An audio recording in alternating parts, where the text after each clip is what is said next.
Hi guys, this is Greg Ozumkowski with the XPression team at Ross Video. Today we're going to take a look at how we can import After Effects keyframes to use in our XPression projects. So taking a look right now, we're in Adobe After Effects. We can see that I've created a very fancy animation here, and that's affecting 3 different properties. So if we take a look, we're affecting the X position because my logo is moving from the left side of my screen to the right side of my screen. We're of course affecting the Y position because we're moving from the bottom of the canvas to the top of the canvas. And lastly, we have a rotation of 360 degrees. So taking a look at our timeline here, we see that we have a keyframe at 0 frames, we have a keyframe at 1 second, and we have a keyframe at 2 seconds. But before we import this into XPression, we need to bake this animation and we need to create a keyframe on every single frame of this animation between the 0 second mark and in this case the 2 second mark. So the way we can do that is by going to the bottom left corner, right clicking in an empty space and creating a new null object. Now that I've created my new null object, I'm going to expand this object to get all of my properties. And the next thing we need to do is we need to create an expression to link the null object position to the Ross logo position. And that's going to grab those values and create them on the null object. So I'm going to grab this squiggly line and I'm going to drag that onto my Ross logo red position. You see that once I've done that, my property values here have turned red, letting me know that those are the same values as my Ross red logo. So again, because we're affecting the rotation as well, I'm going to do the same thing. So I'm going to go back to my null object. I'm going to select my rotation property. I'm going to grab my squiggly line and I'm going to drag that onto my rotation property of my logo and create that expression. So we can see now as I move through my timeline, the values of my null object are updating at the same time as the values of my Ross red logo.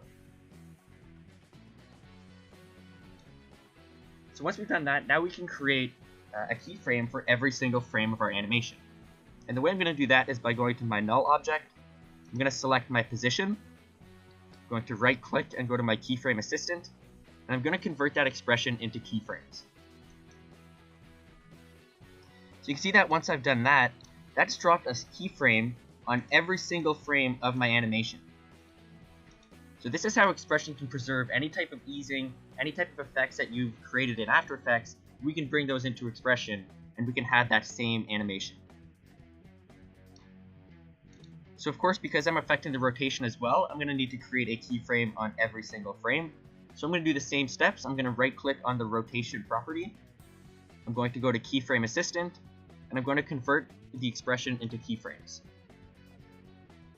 So we can see that on every single frame of my animation on my timeline, I have a keyframe giving me a value for every single frame read.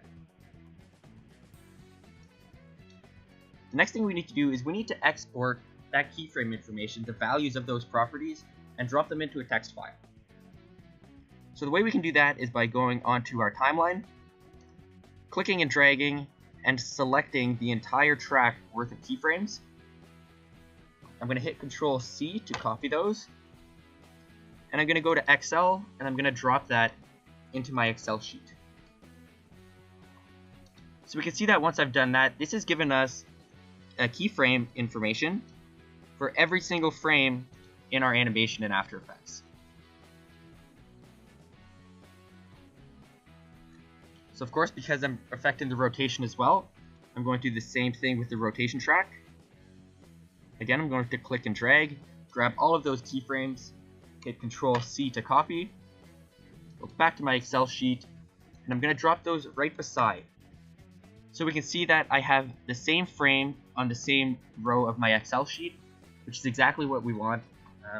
So now we're able to clean this up a little bit and bring this into XPression. So before we can bring this into XPression, we need to clear out all of this header information. And we're going to go to the bottom of our values and we're going to get rid of all of the footer information as well. So I know that my animation is 120 frames long, so I'm going to stop reading these values at 120 frames. So now that we have these values in our Excel sheet, we can kind of clean this up a little bit because we have some duplicates. We don't need to have the frame information twice. And we don't need to have any Z information because we're not affecting that in this particular animation.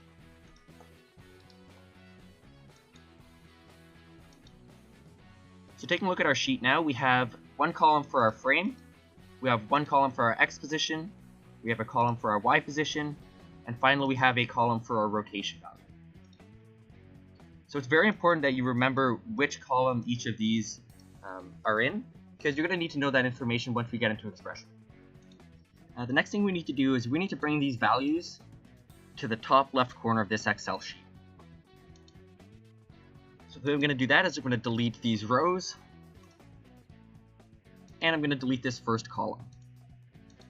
So now our values start at block 1A, cell 1A, and we have the values going all the way down to frame 120 of our animation in After Effects. Next thing we're going to do is we're going to export this Excel workbook as a text document. So I'm going to go to File, Export. I'm going to change the file type from an Excel workbook to a text file that is tab delimited, meaning that each column will be separated by a tab. Just going to ask me where I want to save this. I'm going to throw this on my desktop for now. And now we're ready to bring this into XPression. So taking a look at XPression, I've created a very simple scene.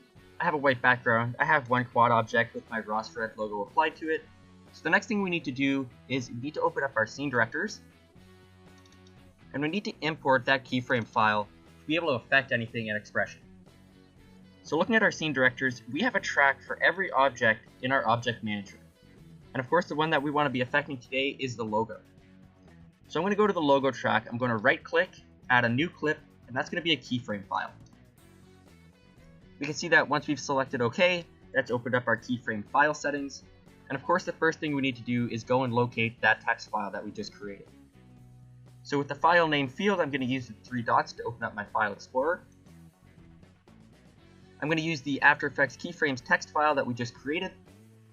And I'm going to hit open, and you can see that as soon as I've done that, XPression has parsed 4 columns of information: our frame, our X position, our Y position, and our rotation value, and that's given us a duration of 121 frames. So frame 0 to frame 120 of our After Effects timeline.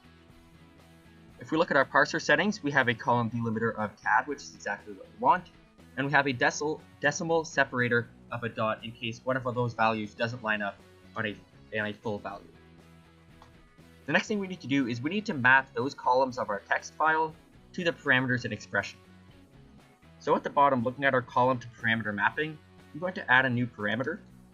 And in this case, position X is perfect. And we need to set that to source column 2. And you can see that once I've done that, that's applied the value of source column 2 to our text or to our Ross logo object. So we're going to do the same thing with our position Y. Again, I'm going to add a new parameter. In this case, position Y. And we're going to set that to source column 3. So right away, you're going to notice that this doesn't look the same as After Effects. And the reason for that is because the 00XY coordinate in XPression is in the bottom left corner, whereas in After Effects, it's in the top left corner. So we're going to need to do some quick math to kind of get those values to line up. So the first thing we need to do is we need to change the scale of our Y position, because when we move in a positive direction, we want that Ross logo to move up rather than down.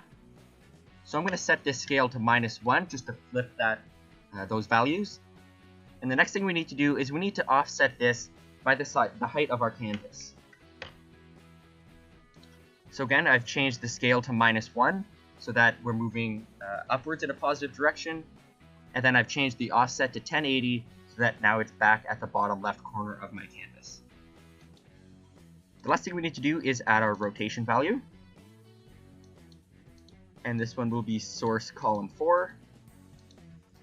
And if we scrub through our timeline here, we notice that this rotation is going the opposite direction of the rotation in After Effects. So again, we're going to go to our scale. I'm going to change this to -1. And that's going to flip the rotation. So now we have the same rotation in XPression as we did in After Effects.